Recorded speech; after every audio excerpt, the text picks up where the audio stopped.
What's up everybody, it's Ben from Retroformance here, and in the shop we have a Big-Block 396 1967 Chevelle that we're looking to put a Holley Sniper kit on it. It's a family member's car, and they asked us to put this fuel injection system on it, so we're going to take you through step by step on how we do it, and we'll see how it goes. Let's get into it.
All right, so it's important to lay out kind of where all the different components of the system go, and then you can kind of lay out based on the wiring diagram where everything's got to go and what you need to shorten and what we need to extend, and where everything's got to go and tie into the stock harness. So that's kind of what we're doing now.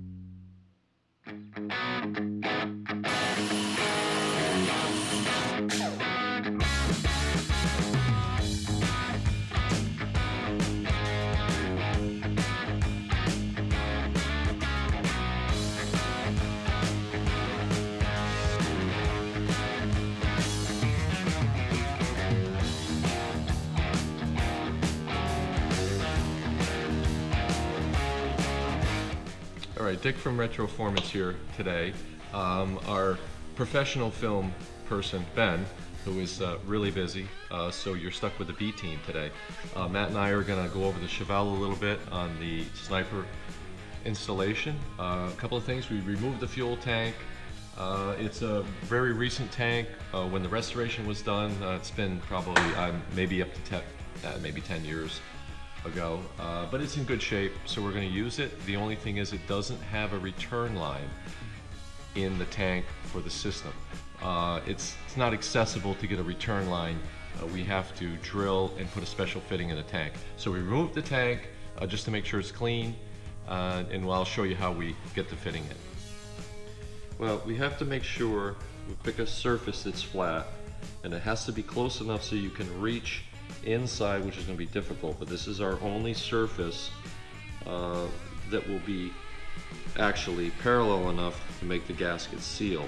I would prefer to have it higher, but that's basically where we have to be, and I'm going to mark that so that I can get a center line to drill a hole.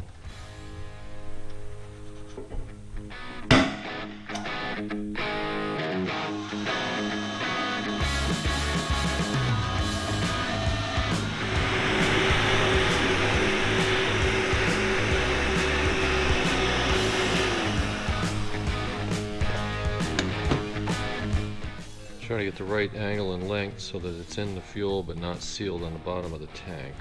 Have to fish it Tee it out. up here. Tee it up. Is it on? What do you mean by tee it up? Like turn it on? Yeah. Yeah, it's on. Oh, okay. So, a couple of things. We got the hole drilled in here for this fitting. It's a barb fitting. The chances of getting a regular piece of hose on this are slim to none. So, we have a piece of fuel safe hose that's tight, plastic, heated it, bent it enough so that it's close to the bottom of the tank but not sealed off. The sending unit pump assembly has to get partially disassembled, put in here. Hopefully we're going to be able to get it in without getting tangled up with this hose. This all has to go in before any of the other items are installed.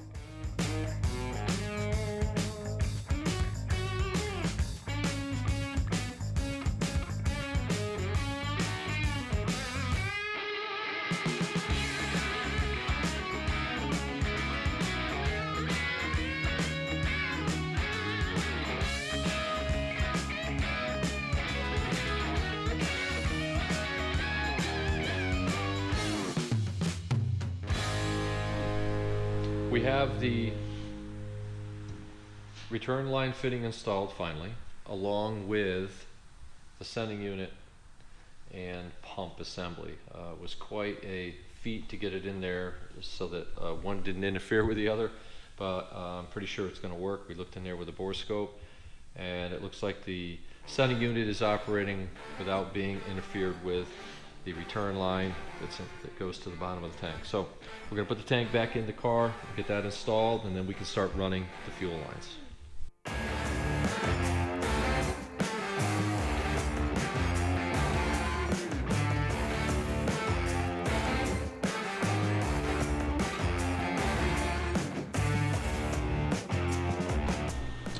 We've cut a hole in the collector flange tube here, the 3-inch tube, and you're supposed to be 1 to 10 inches away from your collector where the 4 individual headers connect, and we're going to weld a O2 sensor bung, which Matthew made custom. We didn't have one, so he made one. So that's going to go here, and it's got to be above a 10-degree angle from 90. On that angle, so it should clear, and we'll be able to run the sensor wire up the back of the motor to the harness. So we'll weld this in there, and it'll be sealed. They do send a clamp flange bracket that you can clamp it on the collector, but it's going to be a little tight here with that, and it's a little bit cleaner with a welded-in bung.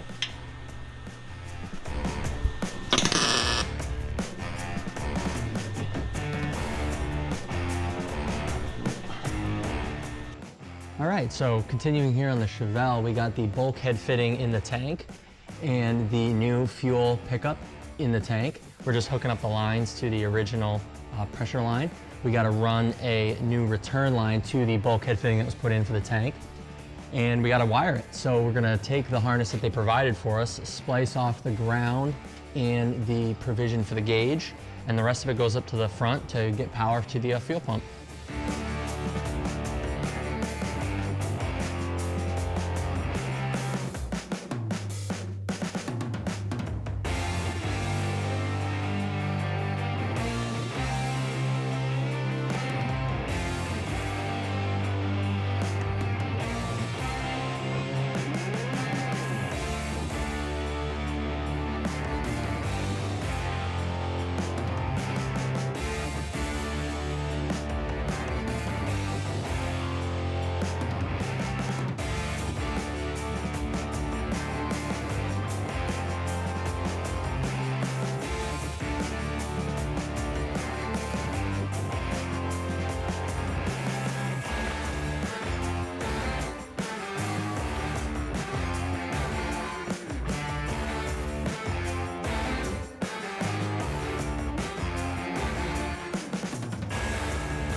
Ooh.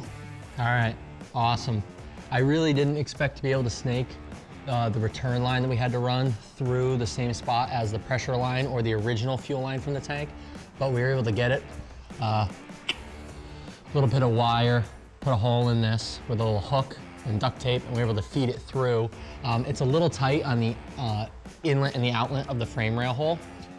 So they included this braided plastic sheathing. So what I'm gonna do is I'm gonna cut a little piece and wrap it around the spots where it's pretty tight going through those holes in the frame rail, and should be nice.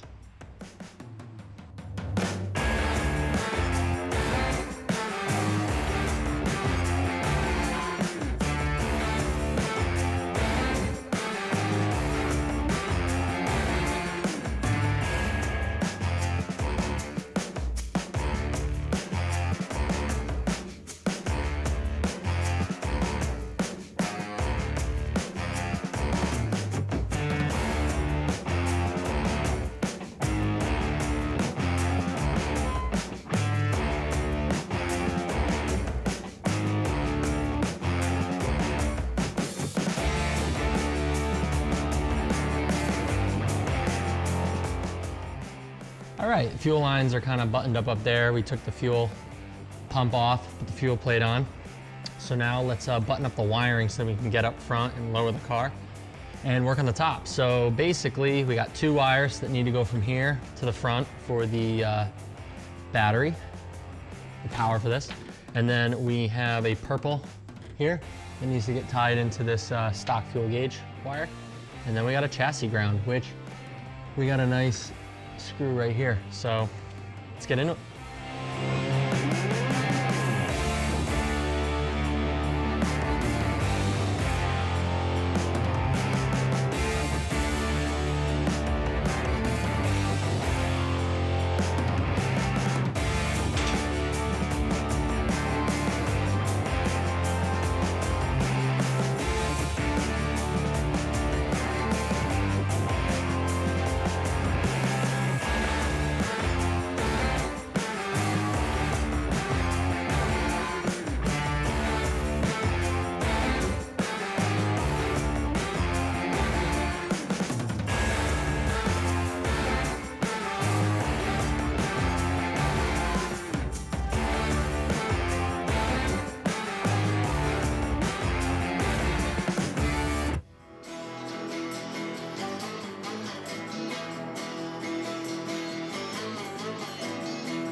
Now that under the car is all wrapped up, we got to finish up the fuel lines going into the fuel injection throttle body here, and ran the harness wires for the fuel pump up here.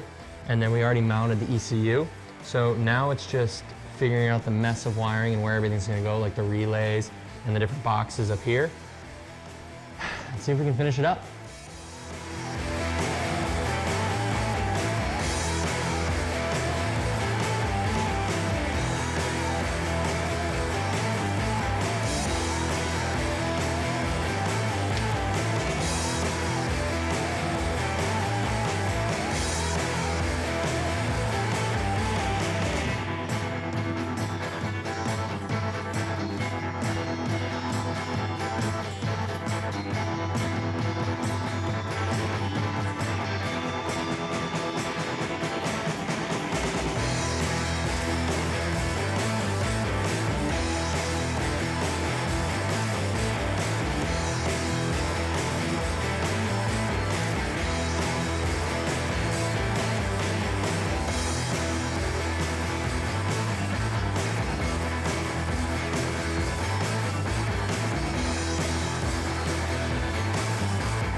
All right, so we did have to use the aftermarket pump, fuel pump in the tank. So what we did was we used the relay setup and mounted it on the back of the firewall. So obviously power comes from here, goes back up to the relays. We get the 12 volt switch turned on, the relays, from the 12 volt ignition wire from the ignition switch.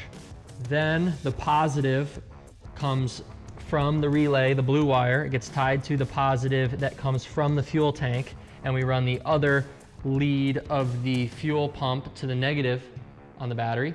And then the rest of the wires that need to feed power to the system come from the battery terminals, are all spliced together, and go back into the system and tie to the ECU and the rest of the plugs on the back of this. O2 sensors put in, the temperature sensors put in, and we didn't shorten any of the stock wiring loom that it came with because they had all really nice connectors on it. So what we did want to do is rip all that apart to shorten everything. So everything is looped and zip tied in a nice kind of package right behind here between the distributor and the air cleaner. So most of that is actually pretty hidden and away. And then the use of zip ties here is critical. But it's all fairly organized right there. And then once we determine that the whole system is working and operational, we don't have any issues with connections, we'll finish up the routing and finish it up, tidying everything up so that it looks even more pretty. So let's prime the fuel system and go through it all.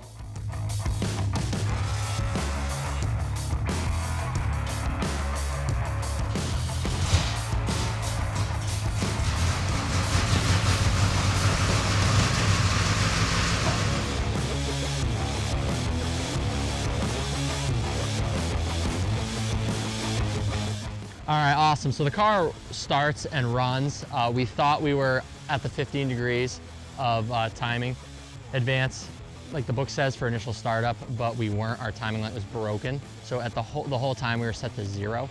So we had our engine buddy come over with a new timing light and shoot it. So we got that dialed in. So let's show you how we kind of set the timing and how we got this thing running a lot better. All right, so if we go into the tuner, what we need to do is go into tuning, go to advanced, and it goes, go to advanced idle, idle spark, and then change this to disabled.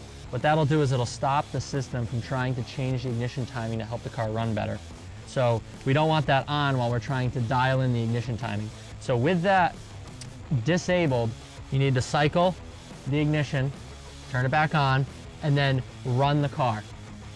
When you run the car, you have to shoot a timing light, get yourself into 15 degrees by rotating the distributor, just like any other distributor, and get that set. With that set, you can go back in and you can now enable the active ignition control. With that, it solved pretty much all of our problems. We didn't really know why it wasn't running that great because our timing light was off. So with that all set up, the car is running much better and the drivability is getting much better. So with the ignition timing set, all the fuel and everything looking good, not leaking, and the car idling good, let's get in and drive it, see what it's like.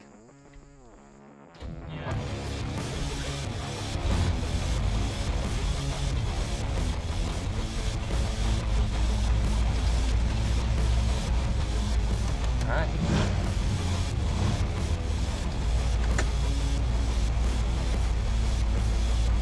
All right, so we chose to idle around 850, 900, just due to the cam. So that's really nice. It's right where we want it to be. This system is learning right now because we are above the 160 temperature, I think. And everything's looking good.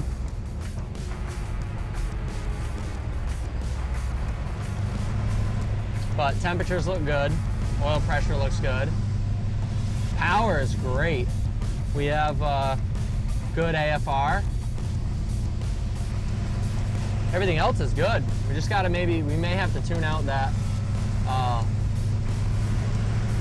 this instant on, I'm not sure. Not being a Big-Block V8 expert, don't know. We got a nice like mini hurricane up here, I feel like. Oh, much better.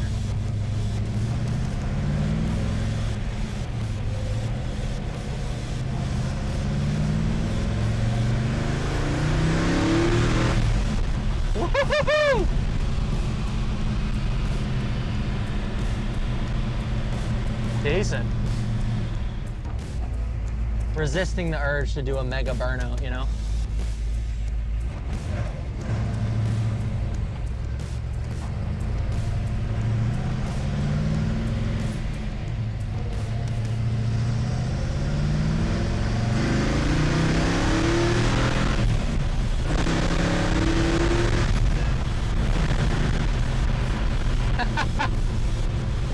Well, all right.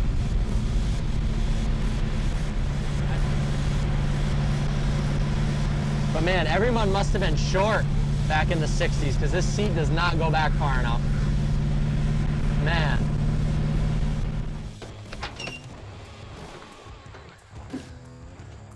Awesome. So that is what I would consider a successful 1967 big block Holley Sniper install. There's a few other things that probably didn't make it in the video troubleshooting because I think there's some other electrical issues in the car. But other than just really setting the 15-degree initial timing and just getting, making sure all your fuel lines and everything are hooked up and the wiring's hooked up correctly, I mean, there's not too much to do. Now, the drivability may improve when we drive it more and do more cycles in it, but really, it's pretty self-explanatory. So we've had pretty good luck with this. So now it's time to wash the new tires, wash the rest of the body, detail it, and head on to some other issues with this thing. Catch you next time. Make sure you subscribe to our channel. Thanks, guys.